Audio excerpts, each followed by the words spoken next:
Luto e Perdas Podcast. Sou Viviane Chaia. Esse espaço é para conversas profundas e sensíveis e trocas emocionantes sobre o viver e o morrer. E hoje é meu primeiro episódio. Eu conto com a presença da minha amiga muito querida, Patrícia Neto. Tudo bem? Prazer Oi, estar aqui. Patrícia! Ai, eu tô muito emocionada Eu também. que meu primeiro episódio é com você e da nossa parceria de tanto tempo, do Verdade. acompanhamento de muitas questões nossas, pessoais, profissionais, nossos entrelaçamentos na vida. E Verdade. cá estamos. Finalmente realizando, né? Mais um Isso. projeto. Então, você é médica e psicanalista. Isso. E Transformações. não é? E o seu projeto também, do Para Quem Sou Eu, é tão lindo. É, Você quer falar um pouquinho dele? quero sim. O Para Quem Sou Eu nasce de uma inquietude, né, interna a respeito de para quem a gente serve, para quem a gente tá na vida, né? Para quem é até uma pergunta difícil de responder, né. Normalmente a gente fala: "Para que alguma coisa?", Sim. mas eu acho que o "para quem" humaniza um pouco, né. E esse "para quem sou eu" também fala de perdas, né, também fala de passagens, de transformações, porque isso vai mudando, né, ao longo do tempo. Então quando eu me lembro de quando eu comecei a pensar nessa questão do "para quem sou eu" e do significado dessa pergunta, estava muito atravessado por questões profissionais, né. Uhum. E foram momentos, assim, difíceis, porque nós trabalhamos, né, numa clínica, enfim, que na época era A a referência. referência no Rio de Janeiro, né. Pena que foi em épocas diferentes. Nós Pois nos é, não nos conhecemos. lá, né, fomos É, conhecer, aí tá aí o primeiro entrelaçamento indireto que foi aparecer lá na na frente. nossa história, né? Exatamente. E nessa época, que foi muito importante para mim profissionalmente, meu pai, apareceu com uma doença grave e teve internado na clínica durante uns 3 meses e veio a falecer subitamente de uma complicação dessa doença. E 11 meses depois a minha mãe falece, morre, né, vamos falar o termo, Sim, o né, morre, termo. É. com câncer de pulmão, estágio avançado, que foi diagnosticado, ela começou a sentir mal e tal, literalmente ela não foi na missa de sétimo dia do meu pai, porque ela já começou a sentir mal, a ter tosse, que ela fumava muito, Sim. né. E, então, ambos tinham 60 anos de idade, Nossa. eu completo 60 anos ano que vem, Sim. então, enfim, tudo muito complexo, né, minhas avós vivas, eu a única médica da família, e, tudo muito tumultuado, então foram perdas muito impactantes, né. Eu Sim. digo que eu me lembro do dia que, meu pai faleceu dia 18 de outubro, dia do médico, dia do aniversário do meu irmão, e 7 dias depois, como eu falei, ela não foi à missa de sétimo dia dele porque estava se sentindo mal, e 10 dias, 21 dias depois, exatamente, eu estava com meu irmão sentados no restaurante lá da clínica, e minha mãe com diagnóstico de adenocarcinoma estágio 3 de pulmão. E ela vem a falecer então 11 meses depois, né. Nossa, Patrícia. E é muito complicado, foram perdas muito, foram as mais, assim, que marcam, né, na verdade, a minha Sim, história de maneira muito abrupta, sabe. esse é muito tocante, né, É, essa perda dupla, assim, tão significativa, quase ao mesmo é, tempo, né, num período de tempo muito muito curto. curto. E você naquele momento, né, você acha que influenciou essa inquietação, assistindo os médicos na assistência, cuidando do seu pai, logo depois da sua mãe, você essa inquietude sobre o lado do para quem sou eu, você acha que ali Se eu agravou essa inquietude? Ou sem agravou, acho que é dúvida. uma palavra meio É, pesada, né, mas acho que sim, assim, são momentos, acho que são situações que eu nem sei se um dia a gente consegue elaborar por completo, né. Porque meu pai, ele passou mal no centro da cidade, foi levado para um hospital público no centro da cidade, de referência, e quando chegou já estava morto. E eu trabalhava nessa clínica na Zona Sul, eu pedi que a ambulância descesse para tentar resgatá-lo, eu como médica emergencista, então como assim não vou conseguir salvar meu pai, né. é, E aí a ambulância chegou, mas de fato já não houve tempo para tentar fazer alguma coisa diferente, e é aquele eu nunca vou saber o que aconteceu, né. hum, Então quando eu cheguei no hospital, ele estava lá numa maca, coberto, já morto, não havia ninguém para nos receber da parte médica, e aí as fantasias vêm à cabeça, né, se eu tivesse atendido, se alguém que eu conheço tivesse atendido, será que foi isso mesmo? Será que aconteceu? Será que tentaram entubar? Será que entubaram errado? Será, enfim. Então essas fantasias, elas são muito ruins, então tá aí, eu nunca nem o fato de chegar ali, né, encontrar o corpo em cima da maca, nem ninguém da assistência para dizer nada, só um papel em cima do corpo. nossa, E você não poder fazer uma pergunta sobre o que aconteceu e talvez se fizesse a resposta seria qualquer coisa, não necessariamente aquilo que eu ia querer ouvir. Então essa fantasia, essa coisa que fica, perdida, né, uhum, e vai afora e que você é obrigado a aceitar, porque está sim, posto, né. A coisa, né, quando a gente fala a morte faz parte da vida, e é isso, de certa forma, né, quando ela acontece e você não tem o que fazer, e não adianta querer fantasiar ou achar uma resposta que você não vai encontrar, eh, e mesmo que encontre, a morte está ali, ocorrida, né. é, Eh, então isso fica esse ponto de interrogação sempre muito grande, né.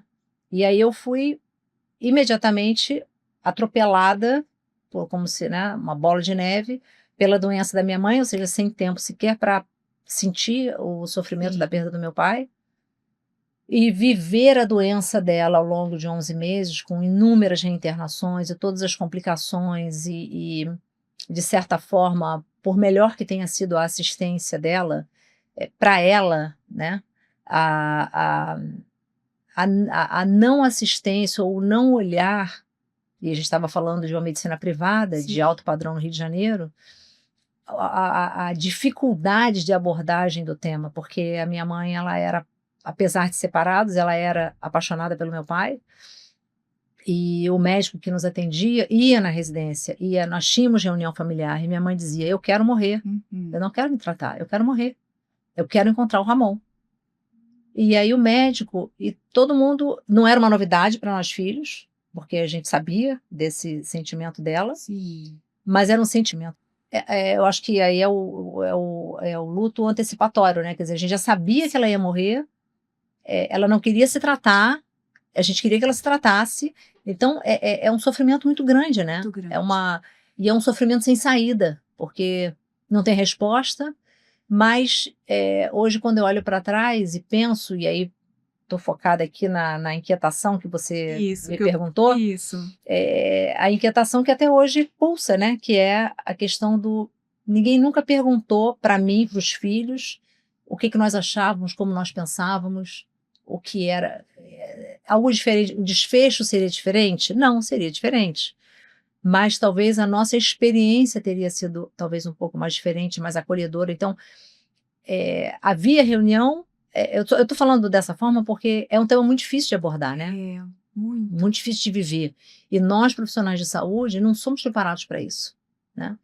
Nem que não somos, ok, tem o conhecimento, sabe como acontece, mas eu acredito muito, fortemente que isso está diretamente ligado a a ao quanto cada um de nós, profissionais da saúde, busca o autoconhecimento, o entendimento emocional daquelas situações para poder fazer frente junto aos pacientes, né.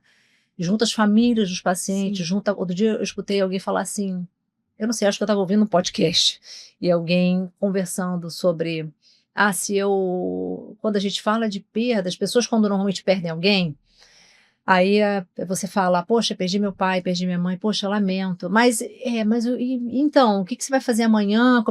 A conversa segue. Segue. E aí essa pessoa nesse podcast falou assim: "Se a pessoa virasse para mim, por exemplo, e diz: 'Ah, você perdeu seu pai, perdi meu pai'. Poxa, como é que era seu pai? Me fala sobre seu pai". Eu achei isso incrível. É. A pessoa aí quem estava conduzindo o podcast falou assim: "Se a pessoa me pergunta nesse momento: 'Me fala sobre o seu pai ou sobre sua mãe', eu começaria a falar ali e seria maravilhoso". Isso me deu um clique, eu falei assim: "Gente, isso faz todo sentido, né". Minimamente você tentar abrir espaço para a pessoa falar sobre aquela, Sim. né, sobre aquele sentimento. Então essa inquietação ela é eterna, né, porque ela foi muito marcante nesse momento. Eh, eu com minhas 2 filhas pequenas, então a gente é arrebatado pela perda e é obrigado a seguir em frente, né, porque tem que seguir em frente, né, quer dizer, aí sou eu, né, É. sou eu, Sua resposta é a minha você resposta. enfrenta na ação. Enfrento na ação, é o meu Tem perfil. pessoas que enfrentam É, paralisadas, é, eu enfrento na ação. outras na evitação É. e você na ação. E que tem esse enfrentamento na ação, a meu ver hoje, né, refletindo, como tudo na vida, tem os pontos positivos e os pontos negativos, né. Mas, eu tenho esse perfil mesmo de enfrentar na ação, você Na sabe ação, disso. eu sei. Eu sei e eu admiro muito, você é um exemplo, assim. Imagina. Sim, nossas conversas, nossa compartilhar, né, nossas dores, nossos sofrimentos, e e foi de onde nasceu né, porque são vários projetos, São. né, que a gente não pode falar tudo, Vamos dar um mas spoiler. esse do podcast, ele é dessas conversas profundas que tivemos ao longo De desses tantos anos. anos, né, Viane. É. Até a gente se surpreende, né, quando Não comentaram: é? "Nossa, mas vocês têm tanta conexão, né". Mas na Afinidade. verdade a gente sempre te fizemos podcast, só não gravamos, né. Exatamente. E hoje, né, eu acho que nós duas, você né, na questão do inconsciente, né, estudando, se aprofundando na psicanálise, porque eu sempre achei você psicanalista. São muitos anos de tratamento. Exatamente. É. Quando você falou que a gente ficou aquele período sem nos encontrarmos, Uhum. você falou assim: "Fiz formação, acabei a formação". Falei: "Claro, né, Patrícia, tinha tudo a ver com você". É, Tantos anos sendo analisada, é e verdade. aí fazer a formação tem realmente tudo a ver, É, né. Então, essa inquietação do "para quem sou eu", trazido também pela psicanálise, é, né, do meu lado, da minha inquietação sobre o olhar para a morte, luto também, é a verdade. gente chega, eu acho que na nossa maturidade, É, com alguma coisa, não respostas, porque a gente não vai ter todas as respostas, é, mas esse aprendizado, é, essa adaptação, né, a elaboração é. a essas questões. E aí eu acho que daqui para frente, Uhum. eh, a gente vai ter sim, muitas conversas, com pessoas que vão trazer tanto para você no Para Quem Sou Eu, É verdade. e para mim no Luto e Perdas, pessoas interessantes que vão emocionar, que É. vão ensinar, Vão, que vão com certeza. acrescentar. É, Eh, eu tô gostando muito desse sem momento. dúvida. E que é transformador, né, Viviane, É, porque a gente, vem de um mundo do mundo corporativo, a gente pode dizer, né, onde a gente sempre, de alguma forma, serviu, né, prestou serviço, mas agora a gente quer acho que a gente optou por nos priorizarmos, né, sim, e mas também no sentido de sermos, né, também para o para outro, o né. outro, nossa, É, senão não teria sentido, né, ser só para satisfazer é, a nossas questões, é, e trazer, o que a gente descobriu para a gente, descobriu, identificou, aprendeu, poder ajudar uma outra pessoa, né. sem dúvida, sem dúvida. E o luto, quando você, traz o luto e perdas,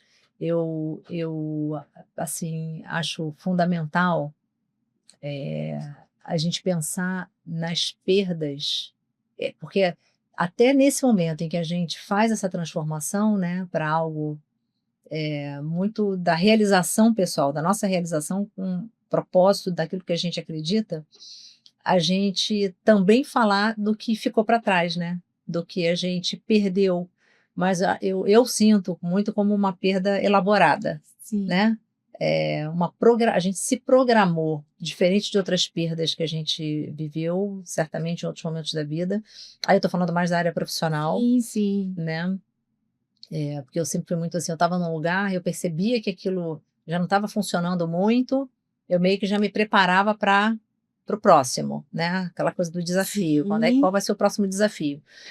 Mas dessa vez, com a psicanálise, né, quando eu vislumbrei isso, foi uma programação realmente de buscar algo que que sincronizasse, né, com aquilo que a gente traz dentro da gente de paixão, de amor, né, daquilo que a gente pode propagar para o mundo, Sim, para quem tiver interesse, para quem quiser ouvir sim, naturalmente, sim, mas muito mais como um legado, né, daquilo que a gente quer sim. Que deixar. lindo! Muito bom poder estar aqui, Que uma realização, né. que lindo. E, assim, da sua disponibilidade emocional de Uhum. falar sobre uma época que foi muito difícil, É. trazer aqui para as pessoas ouvirem, né. É, a gente Você trazer para o primeiro episódio a sua história aham. muito profunda, né, assim, muito profundo. Um É, prazer. Acho que muito estamos num obrigada. ambiente, né, Seguro, propício, seguro, é isso aí. seguro, né. Com certeza. Muito obrigada pelo convite, um prazer enorme estar aqui, e que tenhamos muitos outros momentos, né. É, e esse convite, ele é um convite, assim, eu também te agradeço imensamente Mas por acreditar também nos projetos claro, que a gente vai, né, já começou é, e vamos seguir com outros, é isso, né. com certeza. Muito obrigada. Vou Mas agradecer para as pessoas que claro, assistem a gente, terminando esse primeiro episódio muito tocante, pelo menos para mim foi, apesar de conhecer a história da Patrícia, não deixo de me emocionar toda vez que eu escuto a história dela e tantas outras que eu venho escutando também a partir da clínica. Até o próximo episódio. Muito obrigada.